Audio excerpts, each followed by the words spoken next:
Now, I don't know, Phyllis, if this can be as easy as it sounds, but what's this? It is as easy as it sounds, and it tells you what it is there. It's bacon press. And basically, sometimes when people cook their bacon too high, it wrinkles. And then it doesn't look nice. You don't want wrinkly bacon. Well, you can, but what the heck, right? So when it's cooking, you put this on top and it flattens it out. So it's like a bacon iron. Yeah. Amazing. Okay, here at the Keeping Room with Phyllis, and she's teaching me all sorts of stuff about the kitchen because I am not a cooking enthusiast. I just don't do it. I don't really love it. I'm really trying to learn. I mean, I have children, so I should probably learn how to cook. Well, maybe you can teach me a few things today. I can, but also if you happen to be with somebody who likes to bake or cook, then you don't need to. Always Good remember point. that one. So let's talk about Lodge cast iron. All right. So this is a 12-inch skillet. It is heavyweight cast iron. Company has been around since 125 years ago, really, is how long this kind of cooking has been important. Wow. There are many ways and things about you can and you can't do. You don't need to wash it with soap. You can use salt to scrub out the little bits in the bottom. Really? But some people think it's okay to use soap. I just look at the Dawn commercials and say, yeah, well, if it washes little duckies, then I don't want it taking all the work I've done to make it nice and safe. And Lodge does everything from griddles to Dutch ovens for baking bread to panini press. That's what this is? Yeah, that's what that is. What's this over here? That's a newfangled hibachi. Ooh. Not any different than they were 40 years ago, but it's new and they're back out again. They look really pretty. Like, I mean, there's something. It's basically a barbecue. That's awesome. So, and then we have baking stuff. So we've got bread pans and we have cornbread molds for making cornbread. How cute are these? And those are fun. So that's a silicone mold. You can either put sausage meat or wieners or whatever. I love it for pigs and blankets. Put pastry around it and bake it in the oven. Oh my gosh, my British heritage is like, yes, I need that. But first I'd have to know how to cook them. And if you take a look just a little bit above the baking thing, that's some oyster. Oh, for shucking some, is that fodder. Shucking? Yeah. Shucking? Shucking oysters. Shucking oysters. And that's an oyster tray, the stainless steel one up there. Beautiful. And so the wooden puck goes in the middle of that dish. And that's where you put your oyster. All right, first class finished, cast iron baking. Either you love bacon or you're wrong. That's going to be the motto of the day. More coming up with Phyllis at the Keeping Room.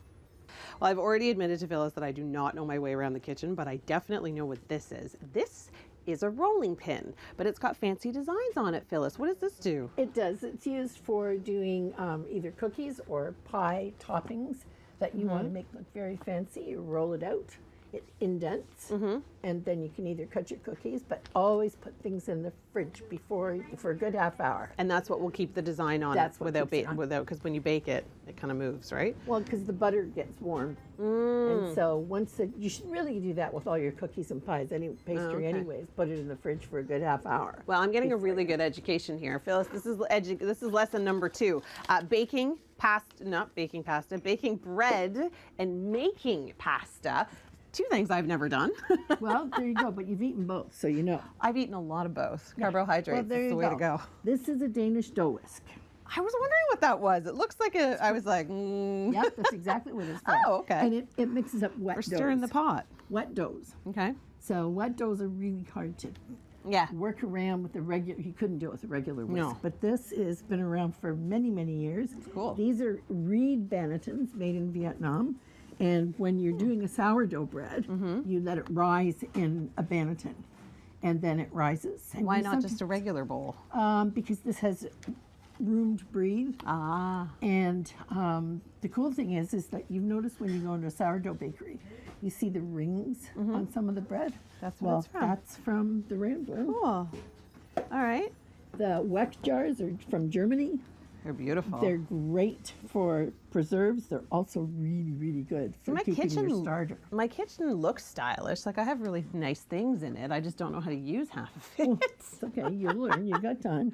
These are biscuit cutters. So everybody likes tea biscuits or scones or whatever. Yep. So we have about 3 or 4 different varieties of And what are these up here? Those are tart tins, little tart tins. Oh, those are so for sweet. Christmas baking, which people are doing now. Yes, they sure Yeah. are. I'm enjoying a lot of people's Christmas baking. And this big thing, really quick, we only have a few more seconds, but what? That's a pasta maker. So it's an Atlas pasta maker. We even have a separate motor, if you wish, to add to it so that you don't have to do the High hand speed. cranking.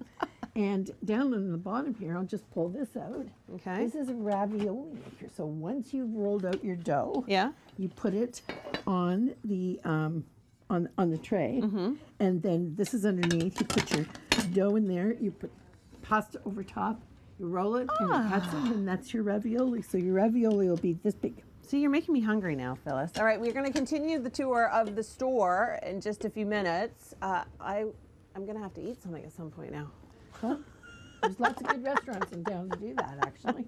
Christmas less than a couple of weeks away, and if you have the perfect gift for somebody that loves to cook, put this as a bow on the top instead of a regular little tag. How cute is this little garlic grater, a garlic grater. Look at how sweet it is. It's a magnet. You can put it on your fridge. And then it's got a tiny little whisk to go with it. Phyllis, I'm having the best time in the keeping room this morning. It is so fun being here. I know nothing about cooking. I am learning a whole bunch. And you say these little pie pans are really popular. They're probably the most popular pie pan we've had in 20 years. Really? Well, they're only 6 inches wide. They're made by Anchor Hawking. Really good name in glass bakeware. Okay. So you don't need to worry about them breaking in the oven.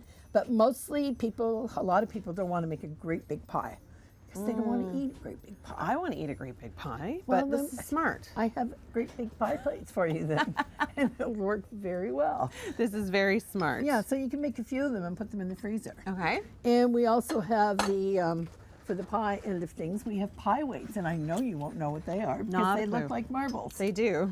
They go on the bottom. When you blind bake a pie crust, which basically means you bake the pie crust before you put the filling in. Oh, okay, yeah, So yeah. like lemon meringue, sometimes people do that. Totally. Whatever. Anyway, this stops your pie crust from bubbling up. Oh, So smart. you put the pie crust in the pan, you stab it with a fork, oh, pardon me, poke it with a fork, and then you put these on top, and then it doesn't rise and go all yucky. What an amazing idea. Yeah, so some people use pennies, some people use stones, and right behind you, or over here, the bundt pan. Oh, yes. We I are do love a bundt- good bundt cake. Well, we're the bundt pan queens. We've got probably about 14, 15 different styles of bundt pan. I like them. And we also have Baker's Joy, which is something you spray that pan with so that it comes out easily. Okay. And then we have rosette sets, so those are fun. They're kind of like the things that when you take your kids to the carnival, Yeah? the big round thing that's puffy with strawberries. Oh, like a funnel deep cake. fried, like a funnel cake. That's what those do. Smart. So keep me away from those. Yeah, those are really great. And okay. then all of these are all the tart pans with drop bottoms. Oh, yes. I know about those. See, my They- mom was an excellent cook and You baker, mentioned but that. I didn't get the gene. And then we've probably got hundreds of cookie cutters. Yeah, I've been As you seeing them saw over on the everywhere other in side the of the store. store. What's this cute little pink thing? Oh, well, Oh, it's a berry box. it is a berry box. And you know, you buy raspberries at the grocery store Yeah. and 3 days later, They're done? this will last for maybe No. almost 2 weeks. Yeah. No. Yep. Did you say 2 weeks? Yeah. And it'll also be really good with mushrooms too. It keeps mushrooms. See, I'm not a big mushroom buyer, but berries, my kids love berries. Yep. And I just bought raspberries the other day, and they're already looking kind of brown and a little yucky. Put them in there. This is amazing. They're good to go. And they're just up there. Sometimes I put things where they don't belong. That's okay. And they're up there with the scales, which is another baking necessity. Smart. And the to the end there, those brightly colored, I don't even know what Jar you would key? call them. They're jar keys, but they look kind of weird. So this They look like can openers. this beauty here, Mm-hmm. basically what it does is it breaks the seal on a jar. Oh, so it you makes don't it need really- big muscles anymore. You don't need big muscles anymore. Amazing. How about that? Okay. All right. Well, thanks, Phyllis. I think I should probably take one of these home with me. I think 'cause you are going to take one home with you. I don't have It's called a grapes. present. All right, having a ho, ho. great time here with Santa Phyllis, and we've got lots more coming up on Morning Live.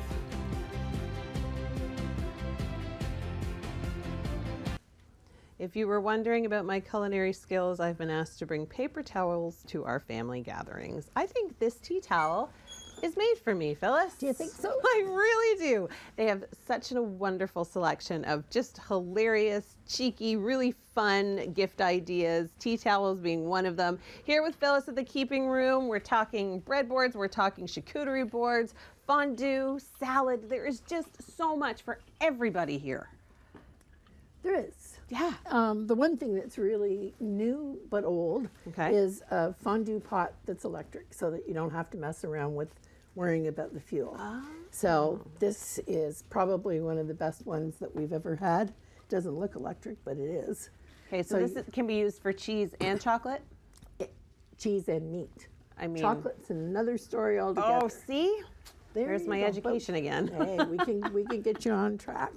And we go back to the Creuset a little bit here with one of their braziers. Beautiful. This is white is their new color. We don't have a lot left, but it's really beautiful. It is. And above that is a Henkel, and it's a knife, but it's a Japanese knife. It's Japanese steel, and it's made by a company called Miyabi that works with Henkel, and it's really good. Okay. The other really sweet fondue pot is this lovely one down here that's copper and black. What a gorgeous centerpiece that would make. It's beautiful. And we have cheese knives that if you want to do something off on the side, we have a whole collection of different copper things. And Are those for those cocktails? It's like a mule? Yes, for a Moscow mule. Moscow mule. Yep. Those are beautiful. Aren't they fun? They're really nice. They're gorgeous. So gift ideas. A lot of people, for the chef on their list, for the kitchen enthusiast, someone who just likes to have fun in the kitchen. There's so many different things in here. There's lots of really fun stuff. And salad bowls. Salad bowls are always a big seller at Christmas time. I bet. So this is acacia wood. It's gorgeous. And if it's looked after well, it will last for years and years and years. I know how to make a salad. Well, there you go. Yeah. We'll get you a salad bowl. We also have a couple of salad bowls that are hand created. They're off to the right. Oh, yes. Right up there. Gorgeous. Really beautiful. Those are super pretty. And this year we have some dinnerware as well that we haven't carried for a long time. We have Sophie Conran. Oh, beautiful. That little ripply thing always looks nice at the table. Oh, gorgeous. The napkins.